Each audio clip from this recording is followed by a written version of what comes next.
Hi there, my name is Professor Michelle Navarro, and I teach U.S. History here at Dallas College at the Richland campus. One of the questions that I get asked is, how do you teach 9/11? I try to connect with an individual's experience, and I do this in a variety of ways. So in both my face-to-face and in my online classes, I encourage them to watch a documentary that I assign, and it's called The Falling Man. And you can find it on PBS, you can find it on Amazon Video, you can find it online on YouTube. And it focuses on a particular group that happens during 9/11. And it's about a famous photograph that was shot and published in the newspaper. And the image was so controversial and people were so upset by it that it virtually disappeared.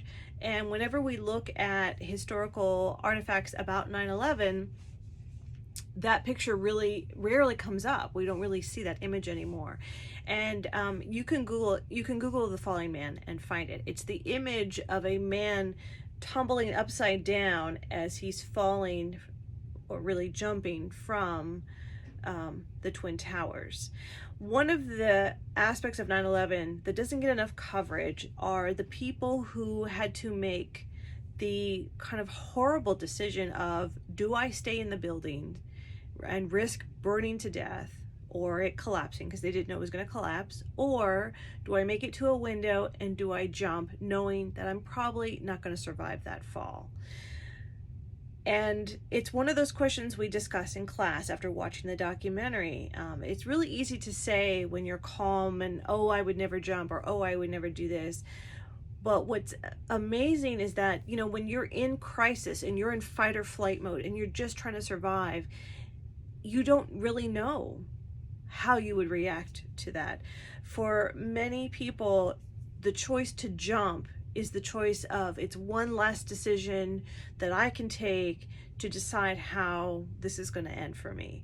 Whereas others chose to stay, and a lot of them, before the towers even fell, died from smoke inhalation, more so than being burned to death.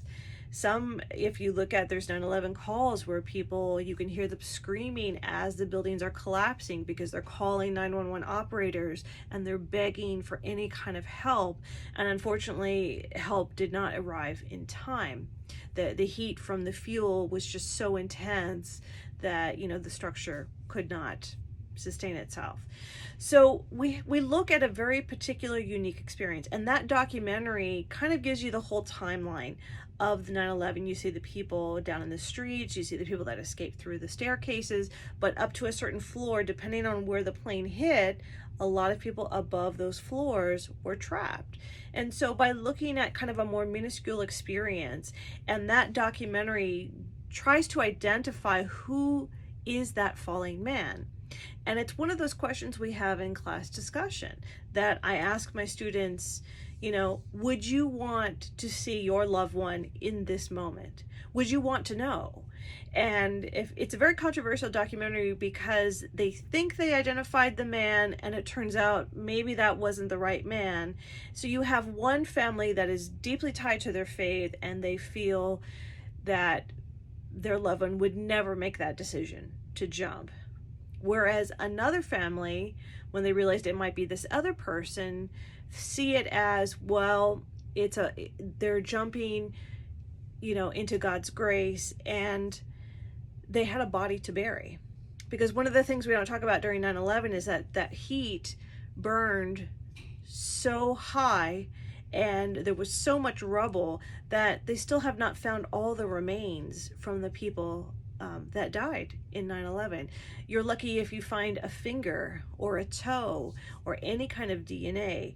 And I also tell my students my experience of 9/11 because I remember that day very vividly. I tell my students there are these iconic moments in life that as you get older, people will ask you, where were you when that happened? And it kind of defines your generation.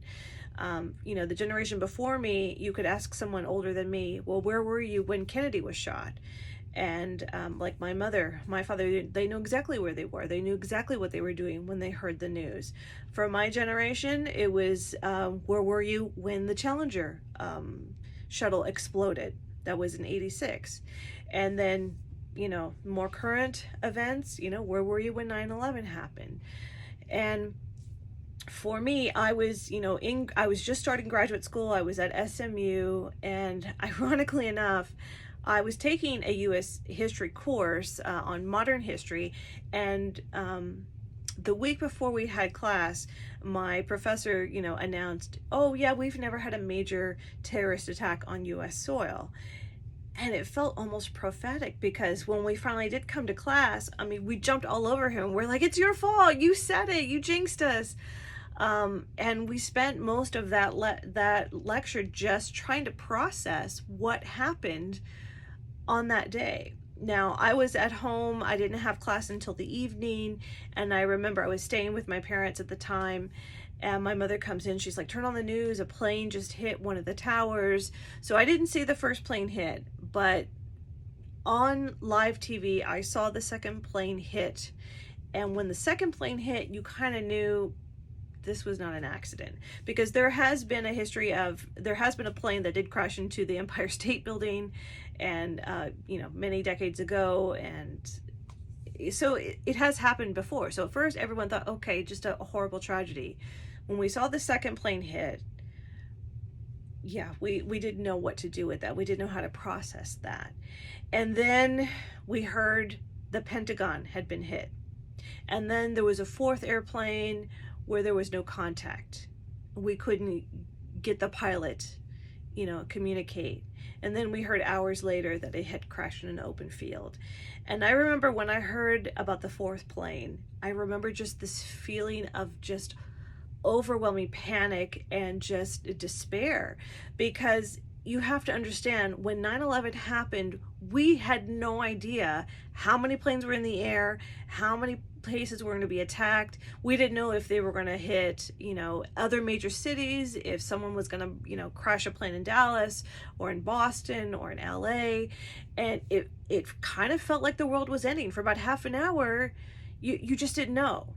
And finally, the FAA, announced all flights had to be grounded. And I have many friends and relatives that were flying and were stuck in cities and places, and they couldn't take off for almost a day, if not longer, until we knew it was safe to be in the air. And any airplanes that were still in the air, Air Force fighter planes were sent out to make sure that they were landing. And I mean, it was the first time that there was just no traffic in the air for about a day. It was unreal. And I got to tell you, for the next 3 days, I don't think anybody left their house. We were all just glued to the TV. It's one of those moments that we talk about in my history course, where an event happens and after it, we are never the same. And as a country, we were broken for a good long time. How we go to the airport now, and the security and everything else, all of that changed because of 9/11. Now when you have to take off your shoes, that's because of the shoe bomber. And I remember I flew to Paris a week after the shoe bomber happened. So now you have to take off your shoes, and now it's, no liquids. And so all these things, it was a very heightened sense of fear. I have to be honest, the level of racism very much increased, especially with the Muslim community. I remember in Carrollton, a mosque, someone, broke windows and, wrote graffiti. There's a lot of backlash. You're trying to blame an entire group for a few extremists, which, it started these conversations of interfaith and opening dialogue.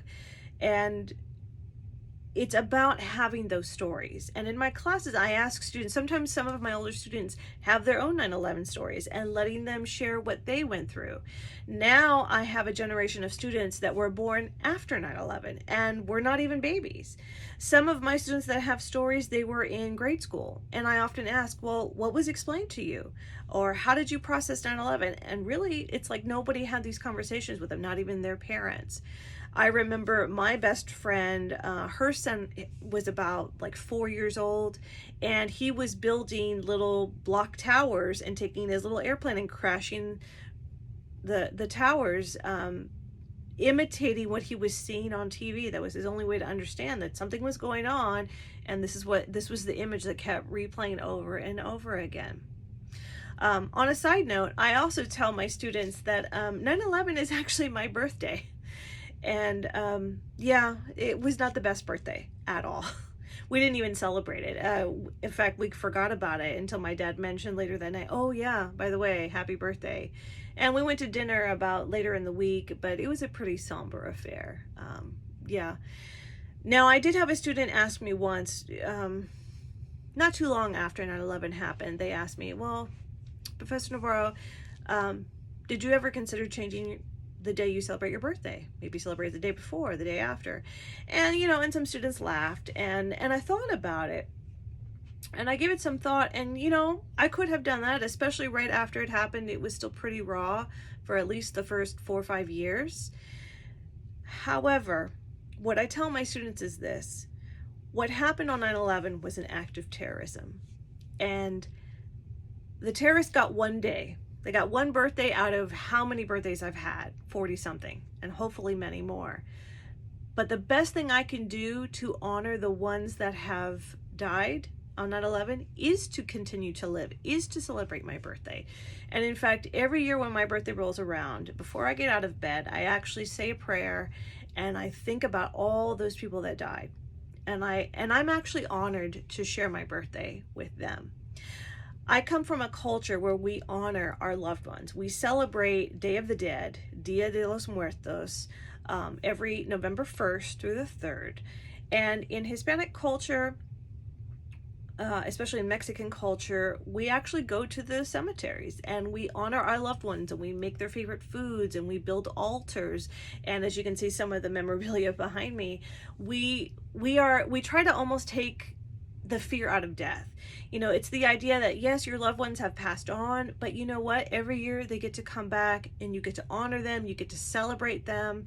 And so for me, sharing my birthday with all of those people that have passed away, the best thing I could do to honor them is to continue to lead my life with dignity and respect, and to teach the next generation of college students about 9/11 and why it is so significant.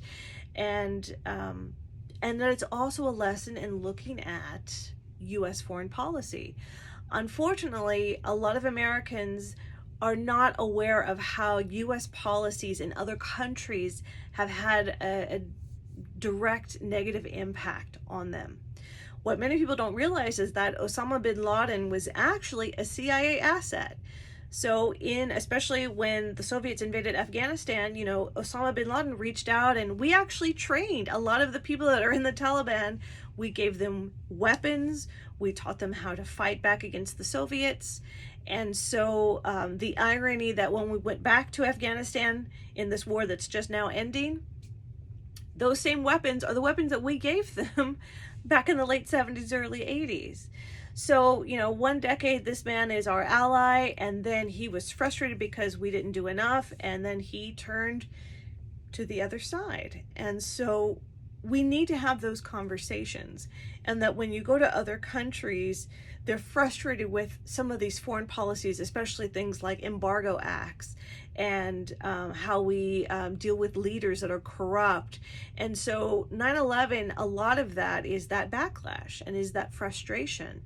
And there was chatter, there was evidence that we could have prevented 9/11, that we knew there were these, extremist cells, that there was discussion. There had already been an attack on the Twin Towers in the 90s. Unfortunately, there was a bomb that did blow up in one of the towers, but it was done in the parking garage, and it was so deep down in the underground parking that it did not do any major structural damage. But even I remember still that day, people having to climb all those stairs and go all the way down because of that terrorist attack. So it's not unheard of that we've had these issues and these problems. And The other thing I do is I try to give other context of, let's look at the other side of people that are targeted in Iraq, in Afghanistan.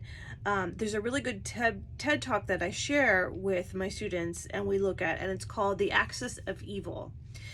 Because President Bush then targeted some very specific countries, Iran, Iraq, North Korea, and Afghanistan, as part of what he called the axis of evil.